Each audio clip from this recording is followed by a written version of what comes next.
Hi there, it's Fran from psychicandenergywork.com.au, and this is my monthly update for December 2023. How was your November? And at that point, how was your December? It's been an interesting time. Last month seemed to see a whole lot of things shift for people, or at least some people, in a way that was full. It was surprising, it was challenging, it required perseverance, it required patience, it required every bit of remembering how to connect to the universe and let go of tension so as to help it process. I was ill for a certain amount of it, so that's why I didn't do my update last month. So hopefully the update this month will cover a little bit of November as well as December. One of the things that I became aware of over these last couple of weeks was the role of should in our lives. It is such a, I don't know what the word is, stirrer on so many levels. Yes, in pleasant ones, but also often the not so pleasant. It's interesting that this came up as I was musing, because last month's chart numerologically brought significant, I think it was 6 fours. I'm just having a look. Yes, it was 6 fours. And this month carries 3. So 3 is, of course, only half of 6, which means a nice reduction in pressure and momentum. But 6 fours is quite a lot. And 4, yes, can be read on a number of levels. But the level that I really sort of resonate with is the level of building, the level of the platform. And within that, therefore, the foundations that we are running with, mentally, emotionally, energetically, let alone physically. 4 in this sense is the building inspector. 4 is build. 4 is grow. Yeah. But 4 in this level, it's a bit like the building inspector coming along to make sure that all of the materials that we've used and are using still are of the best of quality, so as to make sure that whatever we end up with is of a caliber that lasts, that only provides positive experience, or at least spiritual experience, inclusive experience. 4 is very much, therefore, the checker of strategies and plans, assumptions, expectations, frameworks, approaches, methods, again, models, definitions. I think I've used the word expectations. Either way, all of those words influence us greatly. And of course, the minute we get here on earth, we are, you could use the word subjected, but I'm not using it in a negative sense. We are exposed continually to models and theories that tell us how life is supposed to be, how we're supposed to end up, where we're supposed to end up, and what we're supposed to be doing with ourselves, let alone other people.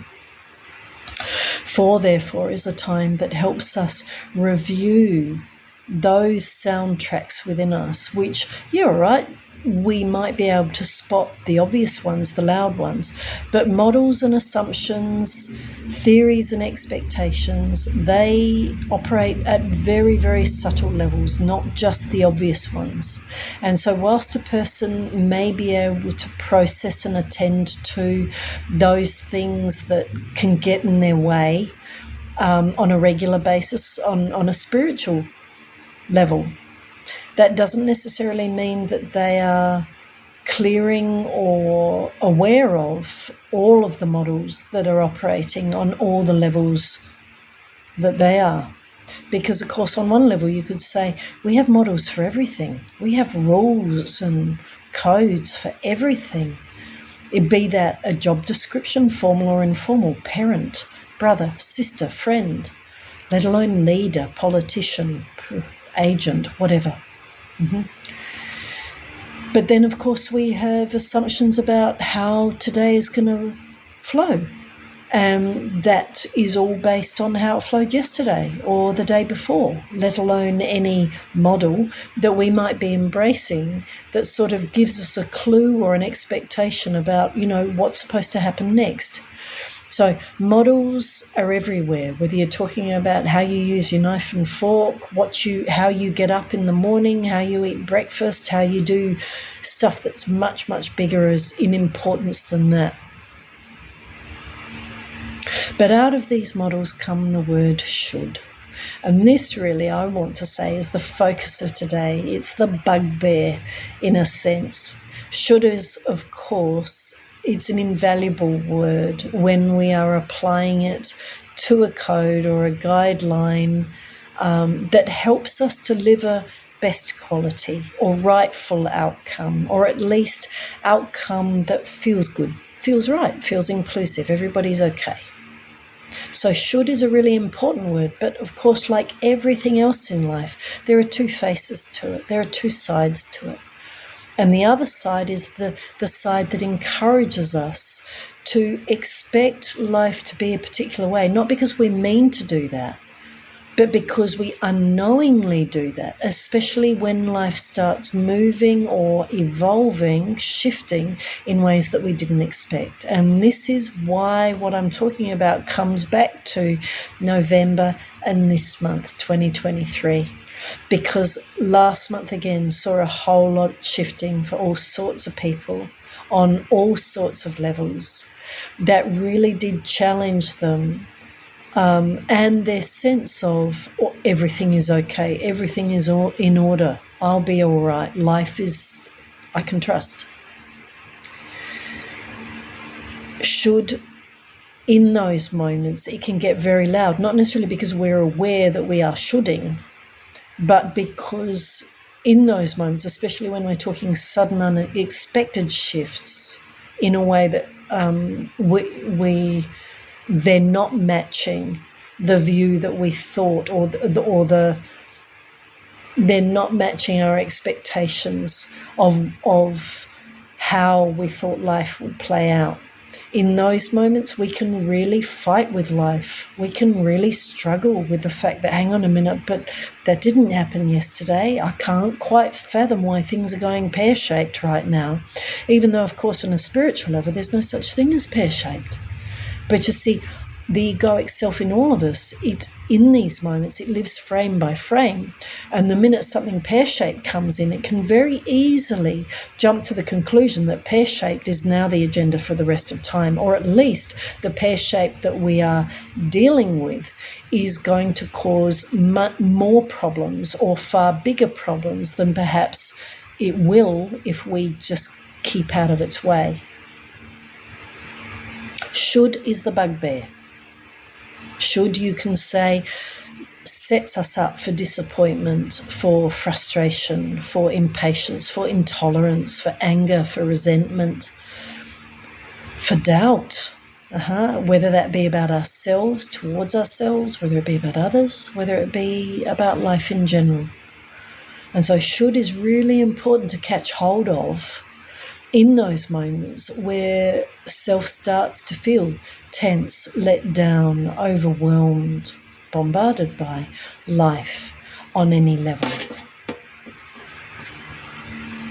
Should, on that level, is an immediate flag, an intuitive flag, a subtle, invisible flag. That what we're doing is we're comparing the reality of what we're in amongst right now with the theory or the model or the textbook or the movie or the rule or the creed that we grew up with or that we've embraced at a certain point in our life. In one sense, therefore, what we're talking about is the fact that models really can be a problem, even though, of course, we all have models, and we have, as I said before, models for everything.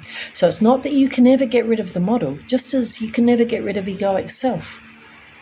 These things help us learn by creating tension in the moment when sudden change or challenge unfolds.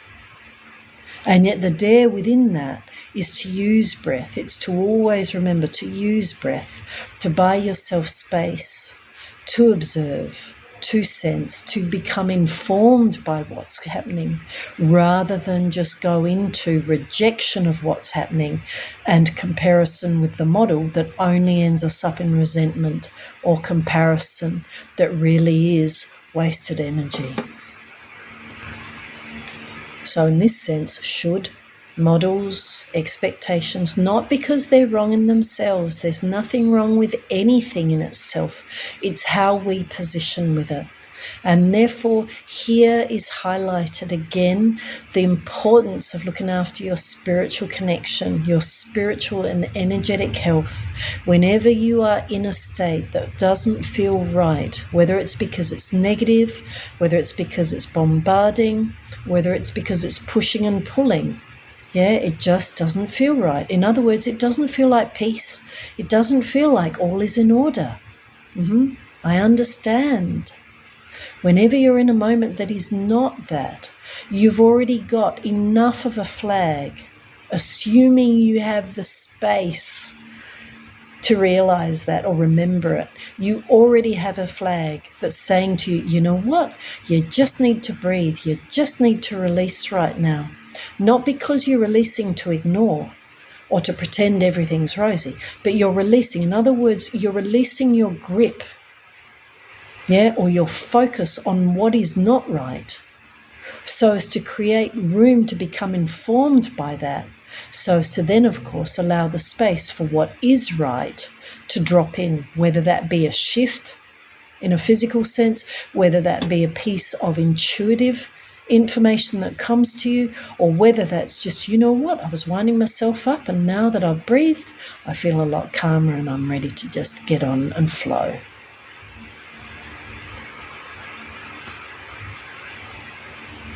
Should is also interesting, isn't it? Because it can often, shall we say, encourage us to take on roles with our outside reality, be that people or just life, planet, whatever.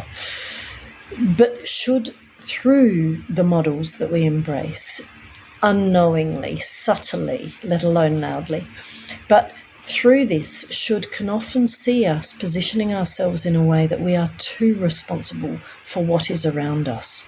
Now, that statement isn't about encouraging a lack of care, a lack of consideration.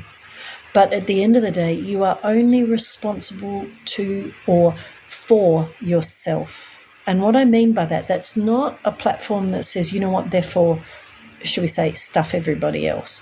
But what we're talking about here again is the importance of nurturing and understanding the value of your spiritual connection. Because when we truly take care of that, we ensure that we are in the best state and therefore in the best position to respond to everything spiritually, in a guided and grounded way, in integrity, in a big picture sense, all of those sorts of words. Why? Because we've let go of the egoic level enough to come back to the sense of the big picture and therefore a sense of the objective rather than the overreactive or overly subjective. Should is a place that can end us up with statements like, you know what, it's my role to take care of that person, or my definition of kindness or love is being more patient than I should. In other words, not acknowledging and not looking after the boundaries that I have to be in place to look after me as well as everybody else at the same time. And so should can operate, of course, on so many levels. And it is such a stirrer, such a creator of what could be called trauma, whether that's in response or whether that is setting ourselves up to begin with. And so do you see here now, where what I was talking about at the very start of this update comes back to play. Because again, 4 is the assumption, the model. 4 is how we set ourselves up, how we lay the table so as to then enjoy the meal called life. And however we set the table is going to influence on the thought, the felt, the response, the energetic, the reactive level.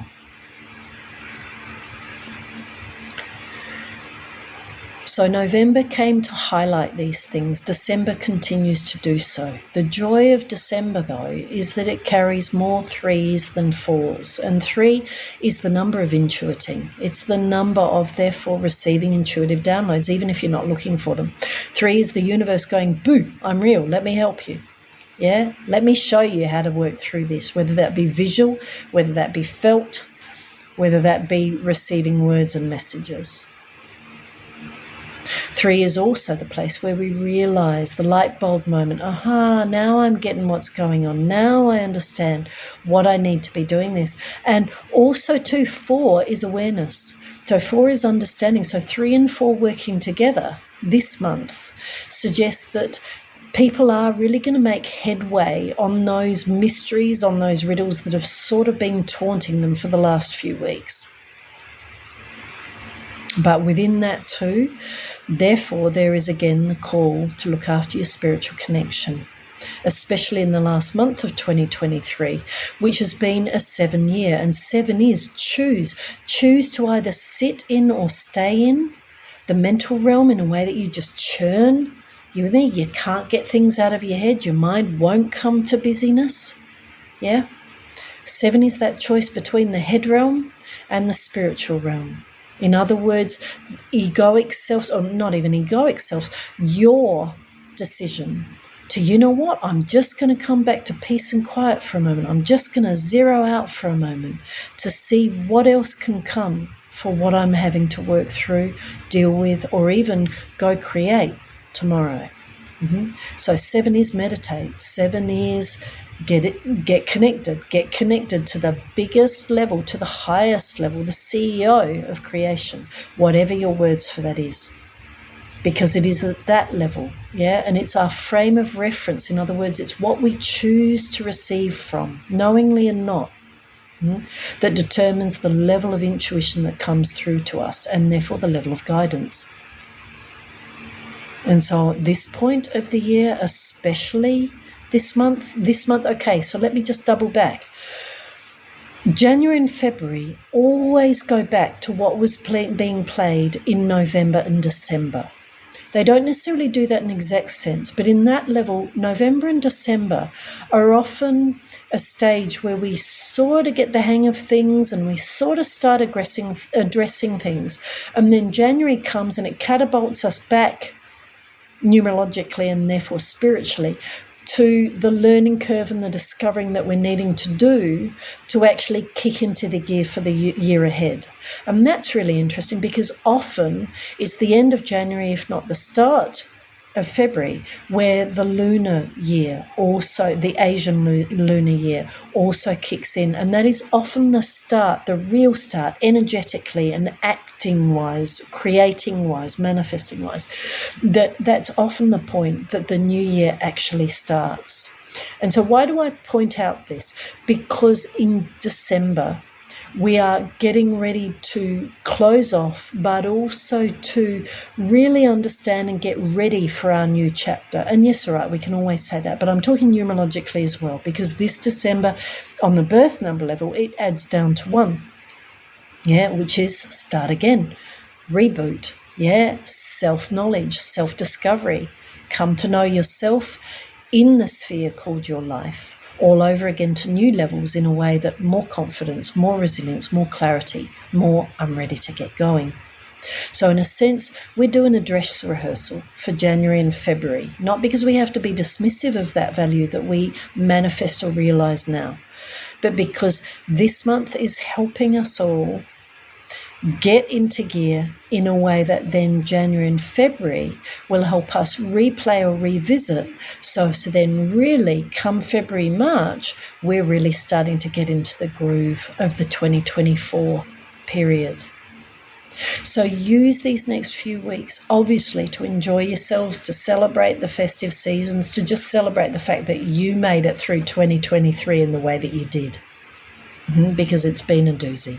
And 7 years do that. 7 phases do that. They make us sit in it so that we get things, so that we go, you know what? I understand that so well now. I'm never needing to revisit it. I really have been rebirthed, in a sense, rebooted in a way that I'm clearer about why I'm here, what I'm here for, and how to get on with that. Next year being an 8 year, it is all about getting on with it, really crystallizing that vision and starting to make that happen.